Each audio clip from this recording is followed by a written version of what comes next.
मैंने जो अपना ब्रांड का शुरुआत वो कर दिया है and I've posted a few videos on my channel. I've written a book which is called Limits Exist Until You Break Them. I have set everything up, लेकिन जो रिजल्ट्स का इंतज़ार मुझे है वो अभी भी वहाँ पर नहीं है जहाँ मुझे चाहिए। क्यों?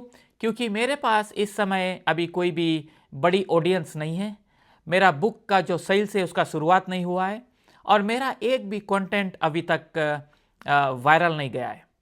और कभी कभी मुझे ऐसा लगता है कि ये जो सब कुछ मैं कर रहा हूँ क्या ये मैं सही कर रहा हूँ या नहीं।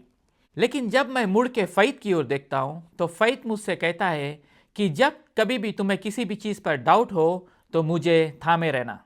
अगर हम बाइबल देखें, हिब्रूज चैप्टर 11 वर्स 1 में यह कहता है, faith is the substance of things hoped for, the evidence of things not yet scene.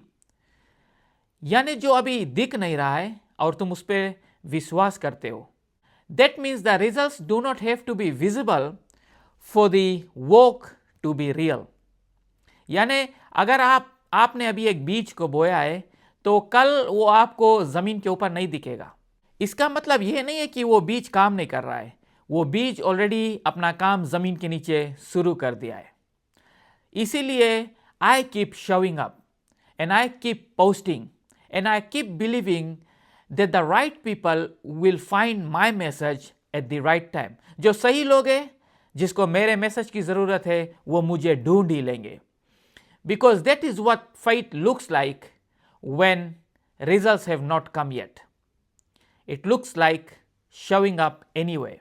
तो आज मैं आपसे ये कहना चाहता हूँ कि आप भी अगर उसी जगह पर है जहाँ पर मैं हूँ, जैसे कि आपको रिजल्ट्स नहीं दिख रहा है, तो मैं आपको बतलाना चाहता हूँ, रुकिए मत, आप आगे बढ़ते रहे, क्योंकि आपका जो रिजल्ट्स है वो ऑलरेडी अंडरग्राउंड ग्रो हो रहा है, भले ही वो आपको अभी दिख नहीं रहा है।